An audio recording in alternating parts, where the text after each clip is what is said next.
حاول كده تدي انطباع سريع عن الشخصيات اللي هتتعرض دلوقتي.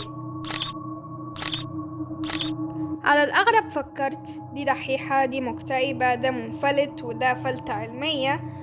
ده بسبب الصور النمطية اللي في دماغنا. قد يكون ده بالنسبة لك عادي وطبيعي، لكن لا، لازم نتكلم عن سلبيات الموضوع. في نظرية بتقول ان مخك مش بيبقى مرتاح لما تبدأ تتعامل مع ناس جديدة، لان معلوماتك عنهم كأنها صفحة فاضية. ممكن مثلا تهزر مع حد منهم فيطلع عليك المطوة، يعني ده احتمال وارد. فعشان كده بيلجأ المخ للصور النمطية عشان يعرف يبقى مرتاح، وكل ما تعرف حاجة عن الشخص اللي انت بتتعامل معاه كل ما تبقى مرتاح اكتر. عشان كده بتكون مرتاح مع اصحابك، لانك غالبا لو هزرت معاهم محدش هيرفع عليك المطر.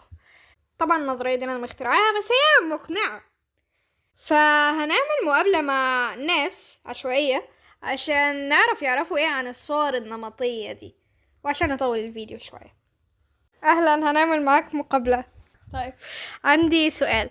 تعرف ايه عن الصور النمطية؟ بس مثلا اللي هو الدحيح فده يبقى لابس نظارة ولابس قميص وقافل الزرار الأخير وكده، دي صورة نمطية للشخص الدحيح. طيب ماشي، يعني زدنا بالمعلومات. هل شايف دي حاجة حلوة ولا وحشة انك تحط للناس صورة نمطية؟ حاجة جميلة جدا، دي حاجة جميلة. لأن أنت بتكلاسيفاي البشر، بتشوف أنه يستحق إن أنت تتعامل معاه وأنه يستحق إنه ياخد بالجزمة.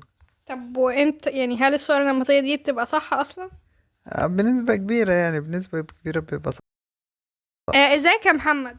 الحمد لله. عندي سؤال ليك. معاكي حاجة؟ تعرف ايه عن الصور النمطية؟ ان هي بتصف الشخص. يعني ايه صور نمطية؟ ايه الصورة النمطية اللي انت بتاخدها قدام للبشر؟ يعني مثلا واحد لابس نظارة وقافل الزرار. تعرف ايه عن الصور النمطية؟ يعني مثلا الواحد الباد بوي اللي فاتح أول زر من القميص ولابس كاتنج وعامل مولت كده. طيب هل انت شايف انك تاخد صور نمطية للبشر حاجة حلوة؟ يعني لا، ما ينفعش. ليه ما ينفعش؟ عشان ممكن شخصيته تبقى حلوة. هل انت بتاخد صور نمطية قدام البشر؟ مثلا لما دخلت الفصل، انت في اولى ثانوي دخلت الفصل اول مرة، هل قعدت تصنف الناس؟ انت فاشل فمش هقعد جنبك، انت ناجح، انت لابس نظارة، انت شكلك وحش، انت تخين. هل بتعمل كده؟ لا، هو انا اول ما دخلت الفصل لقيت واحد قاعد جنبي قال لي ايه، عامل ايه، كويس، انت مين اصلا؟ كده يعني. يعني انت ما بتصنفش الناس بالستيريوتايبس بتاعتهم؟ لا. يعني لو شفت واحد فاتح اول 5 زراير من القميص ممكن تروح وتصاحبه عادي؟ كان اروح اضربه. ممكن تروح وتصاحبه عادي؟ لا، ليه؟ عشان ما فيش حد يفتح اول 5 زراير من القميص. اهلا. أهلا وسهلا. تعرف ايه عن الصور النمطية؟ يعني مثلا لو واحد لابس نظارة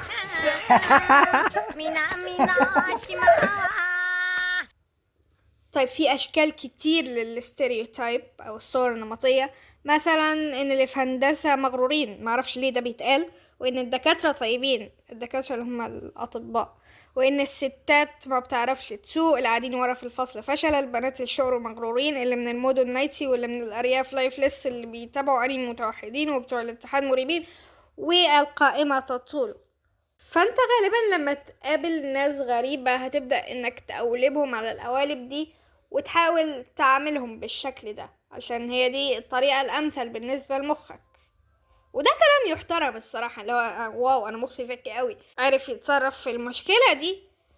بس لا، في مشاكل كتير ورا الموضوع ده. يعني واحدة منهم انك بتحكم على الناس بشكل سطحي، بس ممكن تتعرف على ناس مختلفة، ناس انت متخيلتش ان هما موجودين في هذا العالم عشان انت بتتجنبهم، بس مش عشان الاستيريوتايب بتاعهم.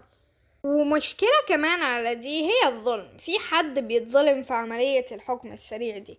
عمرك لقيت حد بيفترض رأيك وأفكارك وبيعاملك على أساسه من قبل ما انت ما تتكلم أصلا؟ والمشكلة أكبر مع الناس اللي بتتعامل مع ناس كتير جديدة زي المدرسين والدكاترة. ممكن مدرس من شكل الطالب بس يقتنع انه فاشل وما يبذلش مجهود معاه ويظلمه. ومشاكل الستيريوتايب ما وقفتش هنا، لان بعض الناس بيميلوا ان هم يقولبوا نفسهم او يعملوا ستيريوتايب لنفسهم.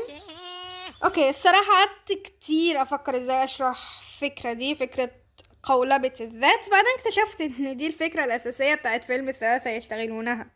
تقريبا المخرج سرق فكرة الفيديو بتاعي، بس بما اني فكرت ودورت فهقول الكلمتين اللي عندي.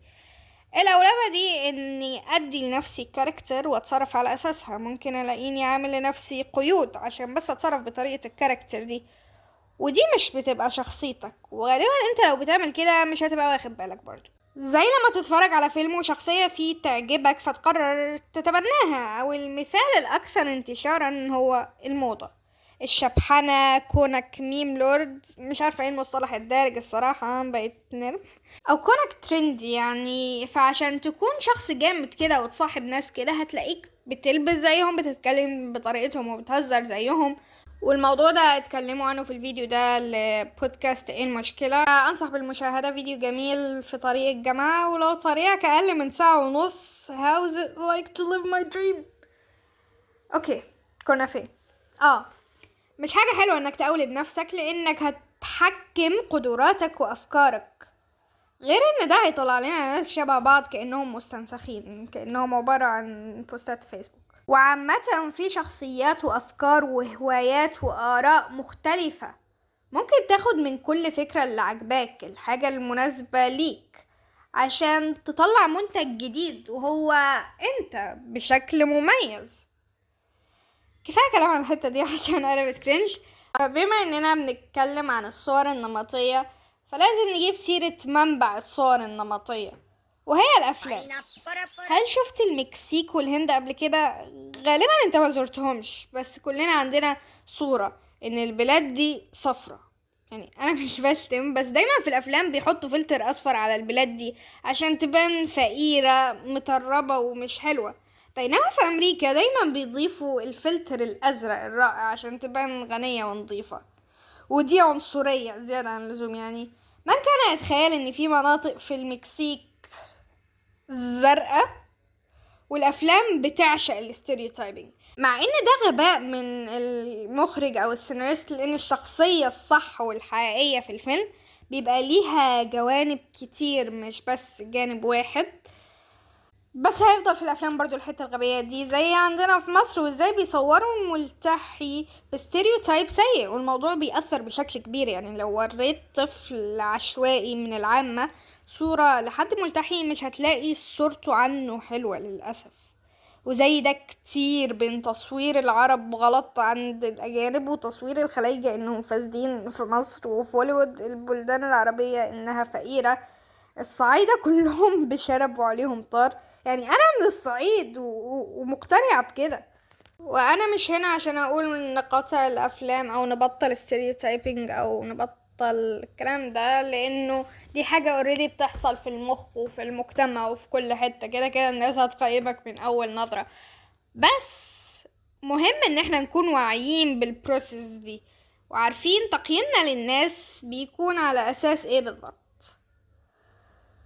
بس كده الفيديو للأسف خلص. في الاخر عايزة اقول حاجة، في حاجة انا ملاحظاها مع انه عدى سنة على المقاطعة، بس في ناس بدأت تجيب حاجات مقاطعة، في بيبسي كتير بقى في الشارع، ودي حاجة مش حلوة. فما تنسوش المقاطعة سلاح أسلحتنا، مقاطعة في شركات المية، شركات سكين كير.